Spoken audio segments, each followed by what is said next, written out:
Vibes are driven.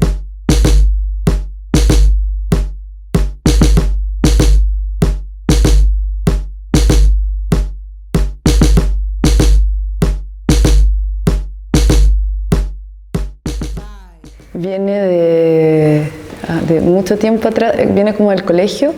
En el colegio yo tenía como muchos ramos artísticos, incluido danza, pero yo siempre empecé como más con el deporte y tuve como esa convivencia paralela entre el deporte y la danza.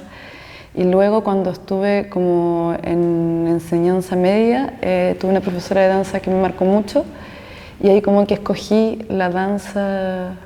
¿Pero era danza clásica? No, danza contemporánea, ¿Sí, pero hice pequeña danza clásica. Ya. Hice pequeña danza clásica, pero como que no me gustaba mucho y entonces duré no sé, 5 años y luego ya no hice más y empecé a hacer deporte y después volví en el colegio a la danza contemporánea, pero siempre como mezclando. Después yo salí del colegio y me fui a Italia y siempre practicaba danza, pero nunca pensé que iba a ser como me faltaba como una parte. Entonces estudié historia primero, pero siempre en paralelo con danza, y luego abandoné la historia y hice una primera carrera de danza en Italia, en una escuela que era una escuela de danza teatro, 3 años, y en paralelo yo estudiaba historia.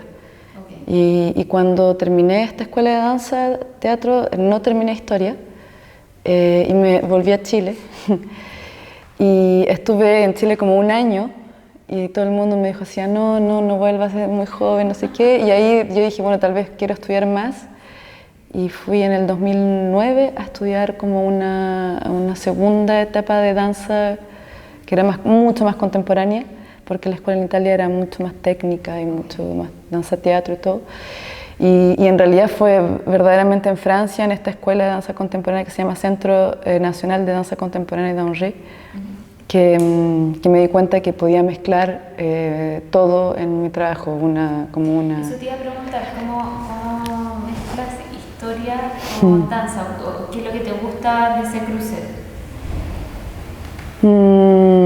Creo que es como una preocupación más global que a mí me interesa la danza no solamente desde un punto de vista estético, sino también mucho más como involucrado con preguntas históricas o sociales o políticas, como que yo tengo todo ese aspecto un poco más de decir que la danza también tiene ese poder de transformación, y como que mi punto de vista es más como histórico, porque necesito a través de la danza como reinventar historias, o reinventar nuestras historias, o reinventar pequeñas cosas que no vimos en la historia. Entonces como que ahí en Angers yo me di cuenta que podía haber como una influencia de una cosa y la otra, y entender también que todo lo que había pasado antes en mi vida, como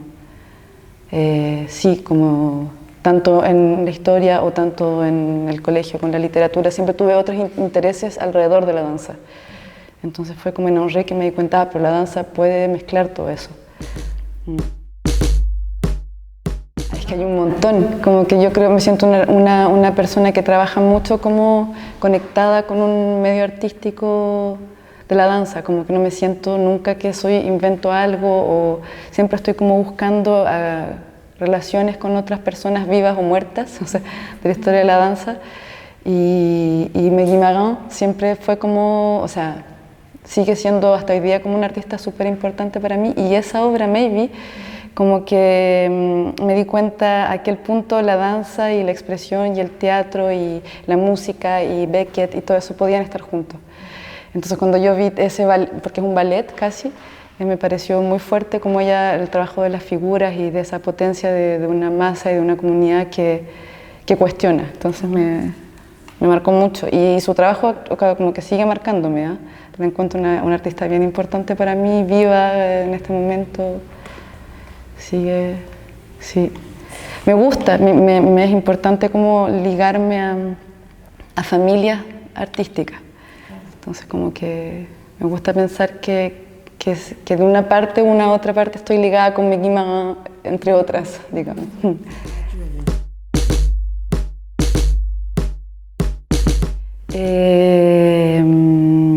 creo que también tiene que ver como con este proceso de acercamientos históricos. Y por ejemplo, yo estoy muy interesada y muy apasionada y muy enamorada de todo el expresionismo alemán y el expresionismo de los años 20 en Estados Unidos. Entonces, toda esa rama histórica me inspira mucho. Y todos esos artistas me parece que es muy interesante cómo ellos veían la gestualidad desde un punto de vista no solamente estético, sino también muy cargado como que la danza era vital para ellos y también para una transformación social. Por ejemplo, hay un trabajo que tal vez después te voy a hablar en época donde fuimos a buscar convolver muchas danzas de mujeres de este periodo histórico y que justamente venía la gestualidad a significar más que solamente un movimiento. Y en cada trabajo, como que yo estoy muy interesada a cómo esa gestualidad viene acompañada con el trabajo del rostro, como el rostro, incluirlo dentro del cuerpo. Y creo que en mi trabajo, a pesar de que hay movimientos que son más abstractos, creo que me gusta más trabajar con imaginarios y con figuras y como con movimientos que vienen a decir cosas. De muchas cosas distintas que cada uno va a interpretar, pero no me siento, por ejemplo, muy familiar a Trisha Brown, por ejemplo.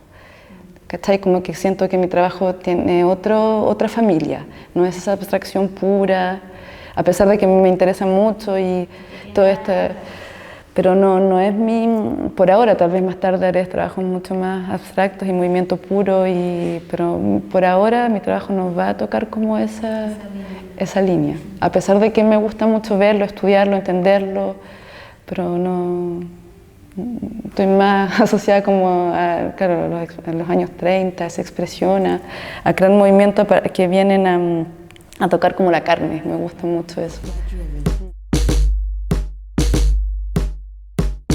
Parte como con esa pregunta también de qué nos atraviesa a nosotros como intérpretes o por quiénes son esos fantasmas que cuando tú bailas evocas, y nos dimos cuenta que compartíamos algunos fantasmas o algunas mujeres coreógrafas de los años 30, los años 20 en Estados Unidos, y empezamos a hacer como una canasta llena de todas esas memorias corporales, pero imaginarias porque nunca bailamos con estas coreógrafas, y que eran como que nosotros nos acordábamos o evocábamos cuando bailábamos. Y nace también de ese recorrido como intérprete, por quién y por qué estamos habitados, y por otra interrogación sobre qué tipos de mujeres escribieron danzas que marcaron un contexto social y político importante en ese periodo en el cual ellas estuvieron vivas. Y que también no pertenecen a una historia de danza oficial, claro. Entonces eso también viene como a tocar lo que hablamos antes de una historia que a mí me gusta cuestionar siempre, porque siento que también son siempre elecciones políticas quienes vienen a aparecer en la historia. Entonces también con el Volmir queríamos así como decir, bueno, ¿y si hacemos otra historia de la danza? De estas mujeres como olvidadas, que algunas trabajaban en cabaret, otras que nunca nos enseñaron en la escuela de danza, porque también no tenían una técnica precisa, por ejemplo, no era como Martha Graham, que es como la señora de la danza expresionista y que creó una técnica. Estas personas, algunas de que nosotros trabajamos como Valeska Gert y Anita Berber, son del mismo periodo de Graham, no de Graham, de Mary Wigman, pero Mary Wigman es la que todo el mundo conoce, y estas otras dos eran como figuras más paralelas. Y entonces también como decir por qué Mary Wigman sí pertenece a la historia de la danza y Valeska Gert y Anita Berber que se quedaron afuera. Entonces nos dimos cuenta que también es porque Mary Wigman hizo escuela y estas otras no, porque trabajaban en el cabaret. Entonces, ¿cachai? Como también entender los procesos históricos de quiénes recuperamos o a quiénes nos enseñan o qué aprendemos y quiénes no. Entonces nosotros nos interesamos a las que no nos enseñan en la escuela o a las que nosotros no conocíamos. Y lo interesante fue también que trabajamos a partir de sus escritos, porque Volmir trabaja mucho con los textos y siempre la mayor parte de sus piezas vienen a partir de escritos. Entonces él me propuso, y me pareció muy interesante, trabajar de otra forma los archivos, y esta vez no trabajar ni con imágenes ni con videos, sino solamente con registros escritos de ellas mismas que ellas escribían sus danzas o de alguien que las había visto. Entonces de periodistas o de críticos o también personas que escribían las memorias. Y entonces acumulamos varias personas, o sea, de los años 20, de los años 30, pero también de los años 70 en Francia, y luego de coreógrafas que están vivas como Vera Mantero o Latifa Lavissi. Hicimos este archivo de palabras y de todas estas danzas de mujeres. Y a partir de esas danzas nosotros las reinventamos y llegamos a época, claro.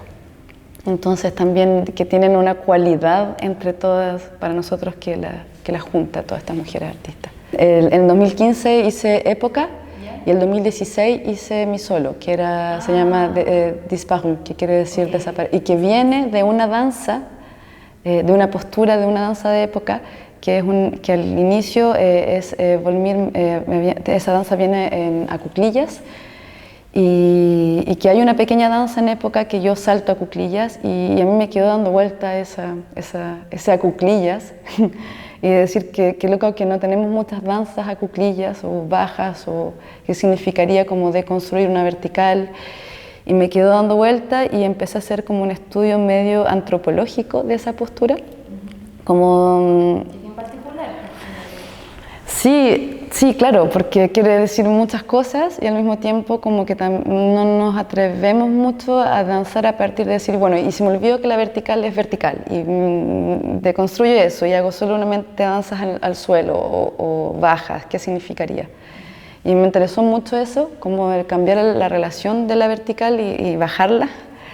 Y también porque es una postura que tiene mucho significado histórico y antropológico. O sea, por ejemplo, antiguamente me di cuenta también dónde existe, por ejemplo, aún. Porque no todo el mundo puede estar a cuclillas. No. Hay ciertas civilizaciones que la tienen y ciertas otras que no la tienen para nada. Y por ejemplo, y eso me interesó mucho, como decir en qué civilizaciones existen todavía. Y me di cuenta que en África, en Asia y en Latinoamérica, más o menos son lugares donde existe aún y donde hacemos cosas a cuclillas. ¿Cachai? Por ejemplo, en Asia comen, en África hacen los mercados, en América Latina los indígenas antes vivían a cuclillas muy abajo, cuidaban a los niños. Entonces, también como la cuclillas tiene toda esa significación. Y por ejemplo, en Degas, en 1800, en la pintura francesa, nunca dibujaba mujeres a cuclillas porque era vulgar. Como que me gustan esas cosas que vienen como que no se danzan porque es vulgar o no, o no porque la danza también tiene toda esa relación contraria a la elevación, como que me interesaba ir abajo, así como, claro, ¿qué veo desde abajo? ¿Cuál es el imaginario que existe desde abajo? ¿Cómo cambia el mundo si todos estamos abajo y no en esta elevación? Entonces, ¿qué significa también cambiar las relaciones de poder, cambiar las relaciones de mirada, del cuerpo? Sí, es intensa.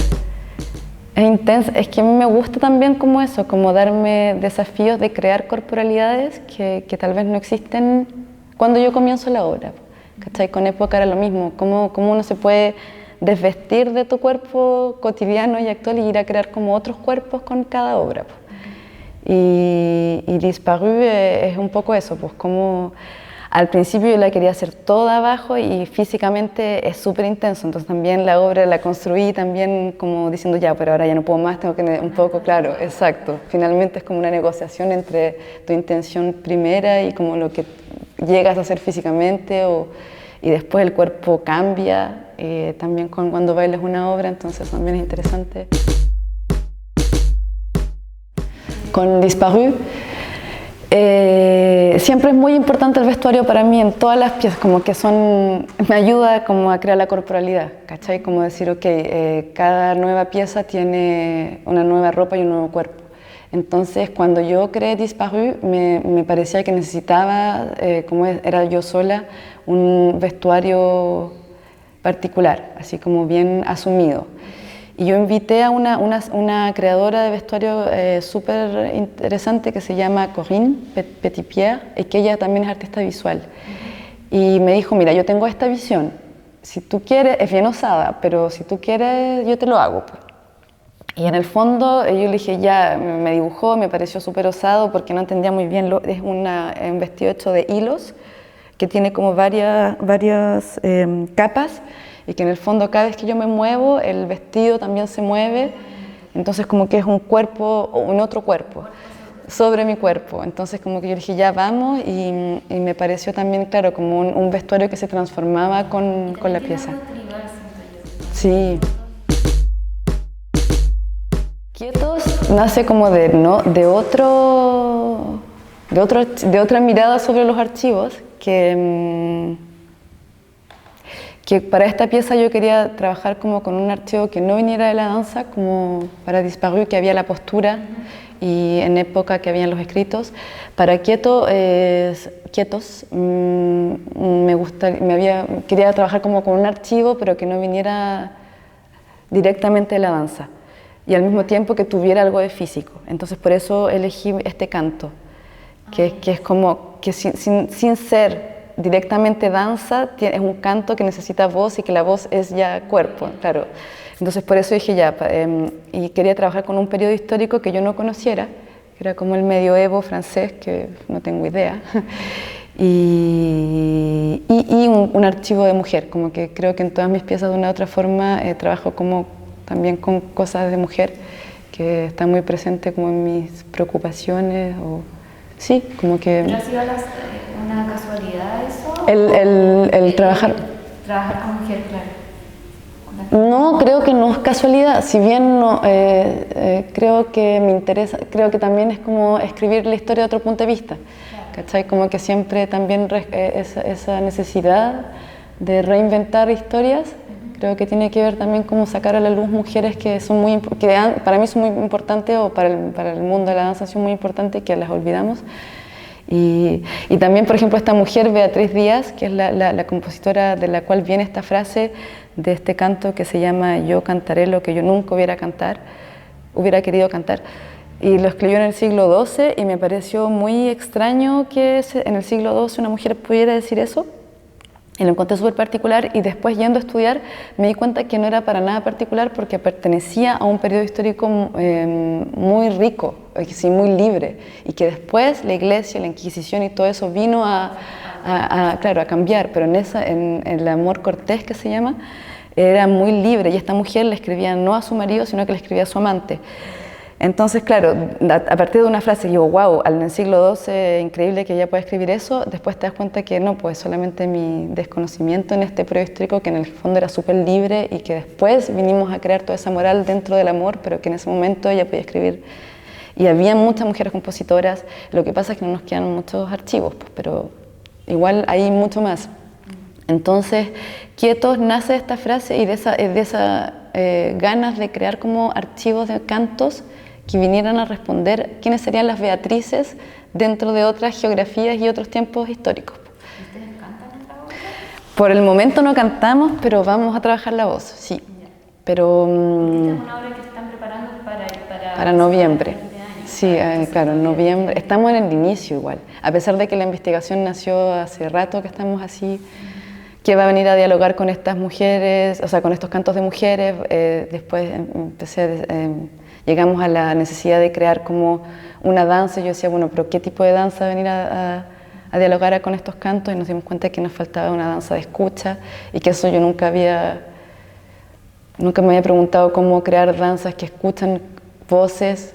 Entonces por eso también, y entonces empezamos a investigar cuáles son las formas de escucha que tenemos corporales o en ciertas culturas, o cuáles podemos inventar, y como una escucha no solamente con la oreja, pero más física. Entonces también jugar con toda esa escucha física y cómo el sonido puede venir a crear danzas si lo escuchamos a través del cuerpo. Pero estamos en el súper principio del trabajo. Con Vanessa yo trabajé antes como para el solo, para una versión que hicimos del solo, y a mí me gusta mucho lo que ella hace porque ella crea espacios invisibles que a través del sonido. Entonces para Quietos me pareció súper importante eso, como no tener un espacio visible, sino tener un espacio auditivo, que es toda una arquitectura de sonido. Y la Vanessa hace eso, y Y entonces como que para quietos, sentí la necesidad, yo le hablaba mucho de paisajes y de lugares y no sé qué, y al final me dijo, pero yo no conozco todo eso. Y dije, y después caché sí, porque en el fondo ya no son de Chile. No tienen esa dimensión latinoamericana de paisajes gigantes, mucho vacío, mucho como ese silencio tan del vacío que llega a ser sonido. Y yo le hablaba mucho de eso y ella me dijo, pero yo no conozco eso. Y después dije, sí, pues sí, caché que eso es como, nosotros lo tenemos porque conocemos de cierta naturaleza muy extensa y es una cosa que llevamos en el cuerpo, pero que no es, claro, ellos no lo conocían. Entonces yo empecé a decir, chuta, de todo lo que habla Quietos o lo que yo imagino, tenemos que ir a Chile. Pues. Entonces por eso nació como todo ese deseo de venir y empezar el trabajo aquí. Y claro, y buscar también una Beatriz chilena, que estoy en la búsqueda de quién sería este archivo de canto de mujer en el mismo periodo, pero por razones obvias nosotros no tenemos muchos archivos de cantos precolombinos. Y ha sido una búsqueda interesante también, entonces estoy también en eso, como buscando quién sería como qué había aquí en esa época. Y es difícil, pero me interesa eso, pues entonces tenemos algunas pistas ahí que están apareciendo de poquitito para ver qué canto de mujer de esta parte del mundo podemos venir a hacer dialogar. En el 2017, ¿cierto? Y con el Volmir vinimos a presentar Época y hicimos un taller de una semana, como a partir de Época. Entonces trajimos todos los archivos y trabajamos con un grupo de personas que trabajamos a partir de Época. Entonces también estuvimos como una semana o una semana y media, pero claro, presentando con funciones y con el taller.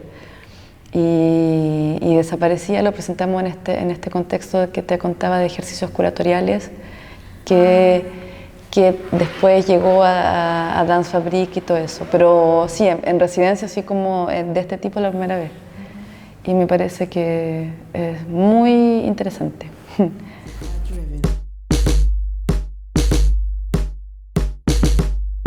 Fundamental este espacio, o sea, para un contexto de danza contemporánea chilena y no solamente chilena, yo creo que lo que hace Nave es tan importante porque no solamente como que queda en Chile, sino que también queda en un contexto latinoamericano de danza contemporánea que es muy isolado y que desde que existe Nave, por ejemplo, yo siento que podemos navegar mucho más entre latinoamericanos, o sea, más argentinos.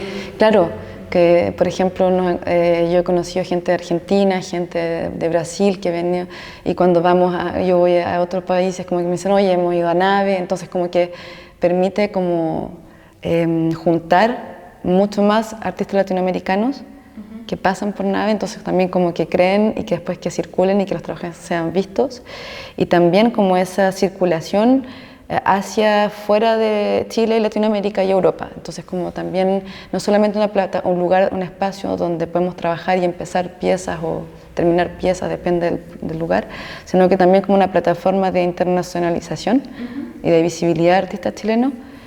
Me parece que es súper importante y también como la contraparte, pues que sean como artistas internacionales que vengan aquí y que muestran y que hacen talleres y que en el fondo son los mismos artistas que están circulando en todo el mundo, entonces como tener también decir que vienen a Chile y que no tenemos que ir siempre para afuera, como que yo siento que Nave cumple también esa conciliación de decir, no todo se pasa afuera, ¿cachai? Como también aquí están pasando cosas increíbles y están viniendo artistas que son todos los que están en todo el resto del mundo. Entonces, y me parece también que cumple ese lugar de un espacio crítico, ¿cachai? Como eso me parece muy interesante también, como tener ese lugar donde el equipo ayuda a crecer los trabajos, ¿cachai? Porque a través de una mirada, un acompañamiento, entonces también me parece que Nave es bien acompañador en eso, como con artistas, acompañar a los artistas en que no es una pieza, sino que es como un proceso, el trabajo es más largo y con el acompañamiento más a largo periodo, así como...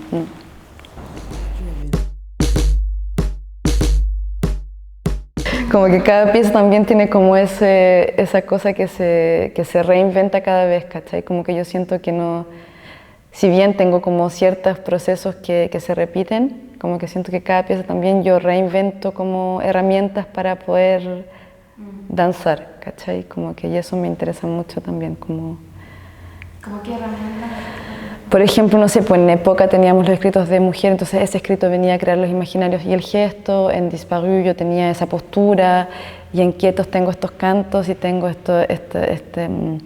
eso no dije, que en Quietos, que va a ser muy bonito, espero, a pesar de que va a ser como un desconocido, que también voy a trabajar un pequeño periodo, después yéndome de nave, como con personas que son sordas, con sordos. Porque quería también como decir, ok, si estoy trabajando la escucha, las danzas de escucha, como decirme como, claro, ¿qué pasa con otra escucha real? O sea, y los sordos tienen esa escucha muy física y muy vibratoria, muy de cuerpo, muy de olvidarse que son solo las orejas. Entonces como que yo dije, bueno, para Quietos me gustaría pasar un pequeño tiempo como inventando una danza, como olvidarme del oído y bajar la escucha al cuerpo. Entonces voy a tener un periodo de trabajo con un grupo de sordos.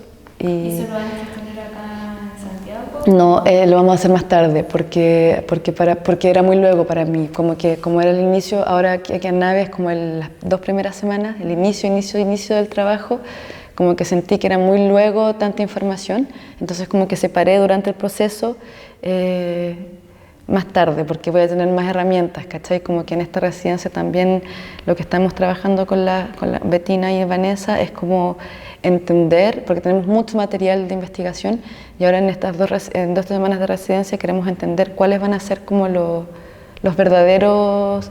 ¿Como cauces? Claro, entonces como que estas 2 semanas son de juntar todo el material, verlo y decir, ok, ¿para dónde vamos a construir más? ¿Y qué tipo de prácticas corporales y de escucha vamos a crear? Dispositivos y no sé qué. Y después yo ahí voy a tener más herramientas para poder compartir con las personas sordas. Claro, y ver ahí qué pasa, porque claro, tengo que crear por ahora herramientas, pues estamos en la creación. Estas 2 semanas son como eso, como entender qué materiales tenemos, cómo creamos prácticas a partir de esos materiales, y después cómo creamos danza y después como de a poquitito ir materializando en una pieza.